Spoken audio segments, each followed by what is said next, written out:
உங்களுடைய தங்கம், வெள்ளி, வைர நகைகளை உடனே செல் பண்ணுமா? நம்பிக்கையான நிறுவனம் Max Gold. Call 04445454545. Max Gold, cash for gold. சீமக்கருவேல மரம் அதோட பிரச்சனைகள் பற்றி நம்ம தொடர்ந்து பல வருஷமாக பேசிகிட்டே இருக்கோம். அதை எப்படியாவது அழிக்க முடியுமா அப்படின்னு யோசிச்சுட்டே இருக்கோம். சமீபத்தில் கூட ஒரு ஓய்வு பெற்ற நீதிபதி ஒரு மாவட்டத்துக்கு 5 கோடி ரூபா ஒதுக்கி அதை எப்படியாவது சரி பண்ணணும் அப்படிங்கிற மாதிரிலாம் அவர் சொல்லியிருக்காரு. இப்போ இதை நிஜமாலே அழிக்க முடியுமா அப்படின்னு கேட்டோம்னா கண்டிப்பாக கஷ்டம் தான், ரொம்ப ரொம்ப கஷ்டம் அப்படிங்கிற மாதிரி தான் நிறைய பேர் சொல்கிறாங்க. அதுக்காக அதை அப்படியே விட்டுற முடியுமானா அதுவும் நம்ம பண்ண முடியாது. ஏன் அப்படின்னா ஆஸ்திரேலியாவில் இதே மாதிரி தான் ஒரு பிரச்சனை ஏற்பட்டுச்சு. அங்கே ஒரு முக்கியமான செடியால் மிகப்பெரிய அளவில் அவங்க விவசாயம் பாதிக்கப்பட்டுச்சு, மிருகங்களுக்கு சாப்பாடு இல்லாமல் போச்சு, இந்த மாதிரி நிறைய பிரச்சனைகள் ஏற்பட்டுச்சு. அது என்ன செடி அப்படின்னு பார்த்தோம்னா கள்ளிச்செடி. இப்போ ஒரு பெரிய கண்டத்தையே மிகப்பெரிய பிரச்சனைக்கு உள்ளாக்குன அந்த கள்ளிச்செடியை ஒரு சின்ன விஷயத்தை வச்சு அவங்க சரி பண்ணாங்க. அது என்னது? அதுதான் நம்ம ஊரில் சுற்றி திரியக்கூடிய அந்த பூச்சி. தம்மா துண்டு பூச்சி எப்படி அவ்வளோ பெரிய நாட்டை காப்பாத்துச்சு? இதே மாதிரி ஒரு விஷயத்தை பண்ணி தமிழ்நாட்டில் இருக்கக்கூடிய சீம கருவேல மரத்தை முழுசாக அழிக்க முடியுமா முடியாதான்? இதெல்லாத்தையும் பற்றி தான் இன்றைக்கி நம்ம ஸ்ட்ரீட் வீடியோவில் பார்க்க போகிறோம்.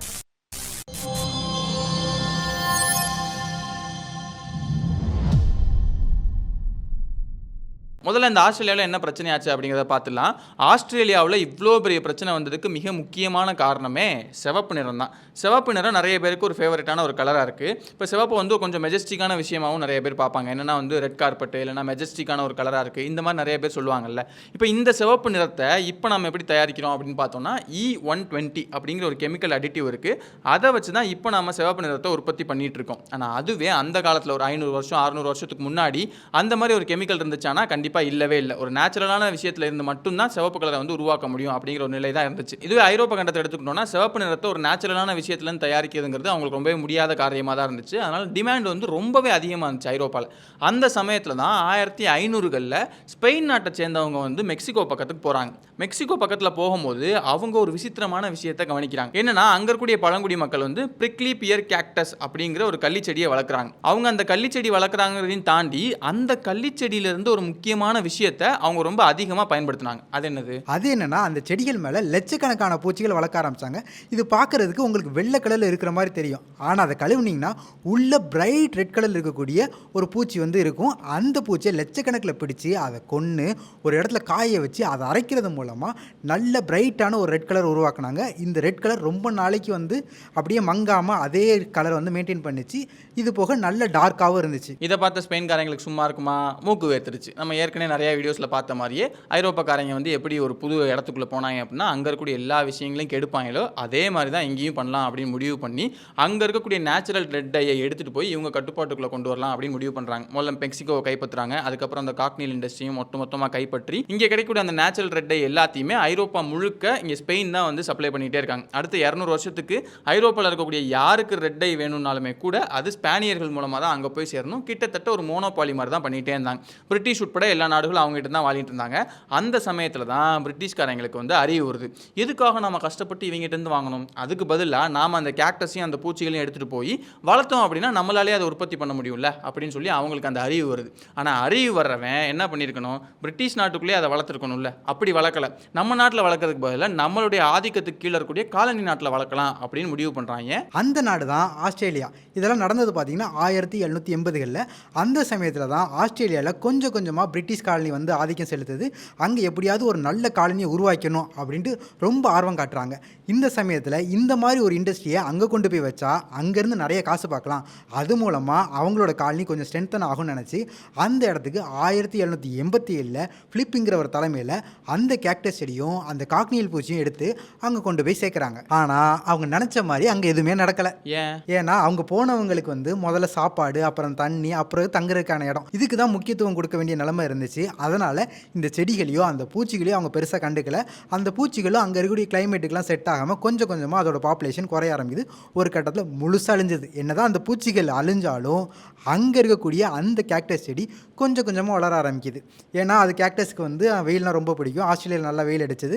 அதனால் அந்த கேக்டஸ் செடி கொஞ்சம் கொஞ்சமாக வளர ஆரம்பிக்குது. அங்கே போன பிரிட்டிஷ் மக்களும் இந்த செடி நல்லா இருக்கே, இதை வச்சு ஒரு வேலி கட்டினா கண்டிப்பாக எந்த மிருகங்களும் உள்ளே வராது, ஸோ அதை வச்சு வேலி கட்டலான்னு சொல்லிட்டு வீடை சுற்றி வேலி போடுறது, அப்புறம் வயலை சுற்றி வேலி போடுறது, இந்த மாதிரி நிறைய இடங்களில் இந்த கேக்டஸ் செடியை வந்து கொஞ்சம் கொஞ்சமாக பயன்படுத்த ஆரம்பிக்கிறாங்க. ஆரம்பத்தில் எல்லாமே கரெக்டாக இருக்கிற மாதிரி தான் இருந்துச்சு. ஆனால் போக போக தான் இயற்கை தன்னோட வேலையை காட்ட ஆரம்பிக்குது. என்னன்னா அந்த செடிகளில் இருக்கக்கூடிய பழங்கள் அங்கே இருக்கக்கூடிய நிறைய மிருகங்களுக்கு பிடிக்க ஆரம்பிச்சிச்சு. அந்த செடிகளில் இருக்கக்கூடிய பழங்களை அந்த மிருகங்கள் சாப்பிட்டு அதோட எச்சம் மூலமாக இந்த செடிகள் பல கிலோமீட்டருக்கு பரவ ஆரம்பிச்சது. அது எந்த அளவுக்குன்னா 1800களோட இறுதி கட்டத்தில் பல லட்சம் ஹெக்டராக பரவி இருந்த இந்த கேக்டஸ் செடி அடுத்த சில வருடங்கள்லே வருஷத்துக்கு 1 லட்சம் ஹெக்டருக்கு புதுசாக பரவ ஆரம்பிச்சது.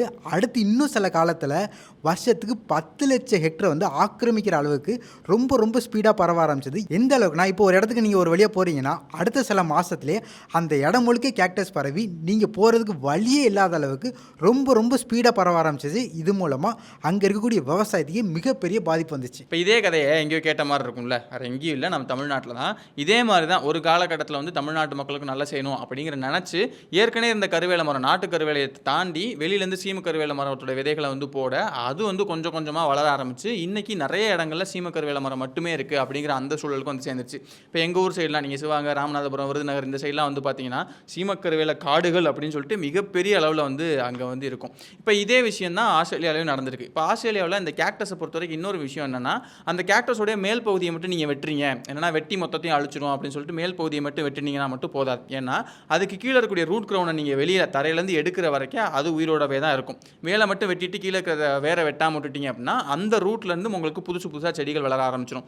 இது போக நீங்கள் அந்த கேக்டஸோட மேல் பகுதியை வெட்டிட்டு கீழே போட்டிங்க அப்படின்னா அதுலேருந்து புதுசாக செடி முளைக்க ஆரம்பிக்கும். இப்போ இந்த மாதிரி நீங்கள் ஒரு இடத்துல கூடிய செடிகள் எல்லாத்தையும் அழிச்சிடலாம் அப்படின்னு நினைக்கும் போதே வேற இடத்துல இங்கே இருக்கிறத விட ரொம்ப அதிகமான செடிகள் வளர்ந்துருக்கும். இந்த மாதிரி நிறைய பிரச்சனைகள் அது இருந்துகிட்டே தான் இருக்குது. இதை எப்படி ஆஸ்திரேலியா சரி பண்ணாங்க?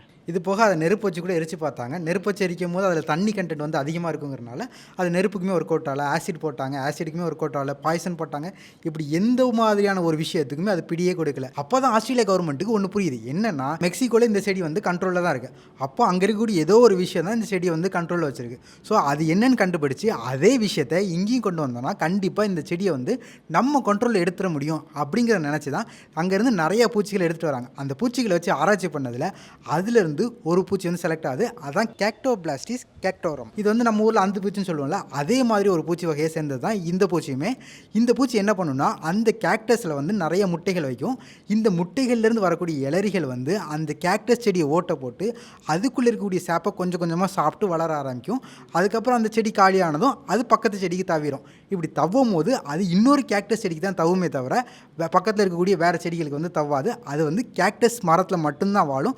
சப்போஸ் அங்கே மரமே இல்லைங்கிற பட்சத்தில் அந்த பூச்சிகள் எல்லாமே இறந்து போயிடும். பத்தாவதுக்கு இதோட ரீப்ரொடக்ஷனும் ரொம்ப அபரிவிதமாக இருந்ததுனால கண்டிப்பாக இந்த பூச்சிகளால் வந்து இந்த செடியை கண்ட்ரோல் பண்ண முடியும்னு நினச்சி தான் இந்த பூச்சிகளை லட்சக்கணக்கில் கொண்டு வந்து இங்கே வந்து விடுறாங்க. அவங்க நினச்ச மாதிரி அது மாற்றி கொடுத்துருச்சா? இந்த எக்ஸ்பெரிமெண்ட் வந்து 1926 தான் ஆரம்பித்தாங்க. அந்த கேக்டோபோலிஸும் அங்கே நல்லா வளர்ந்து கொஞ்சம் கொஞ்சமாக அந்த செடிகள்லாம் காலியாக ஆரம்பிச்சு அடுத்த 7 வருஷத்தில், அதாவது 1933 அங்கே இருக்கக்கூடிய மொத்த கேக்டஸுமே அவங்களோட கண்ட்ரோலுக்கு வர ஆரம்பிச்சிருச்சு. அதோட வளர்ச்சி வந்து லிமிட் ஆயிடுச்சு. இதை பாராட்டுற விதமாக அந்த பூச்சிகளுக்கு வந்து அங்கே ஒரு மெமோரியல் ஹாலுமே வச்சிருக்காங்க ஆஸ்திரேலியாவில். அந்த அந்து பூச்சிக்கா? அந்த அந்து பூச்சிக்காக ஒரு மெமோரியல் ஹால் வந்து ஆஸ்திரேலியாவில் கட்டியிருக்காங்க. அப்போ ஆஸ்திரேலியாவில் அந்த பிரச்சனை எல்லாத்தையும் அது சரி பண்ணிடுச்சு. இப்போ இதே மாதிரியான விஷயத்த நம்ம ஊரில் பிரச்சனைகளை இத்தனை வருஷமாக கொடுத்துட்டு இருக்கிற இந்த சீம கருவேல மரத்தில் ஏன் இப்போ வரைக்கும் பண்ணல? ஏன் பண்ணலன்னா இப்போ சீம கருவேல மரமும் இந்த கேக்டஸ் செடியும் வேறு வேறு கேட்டகரி.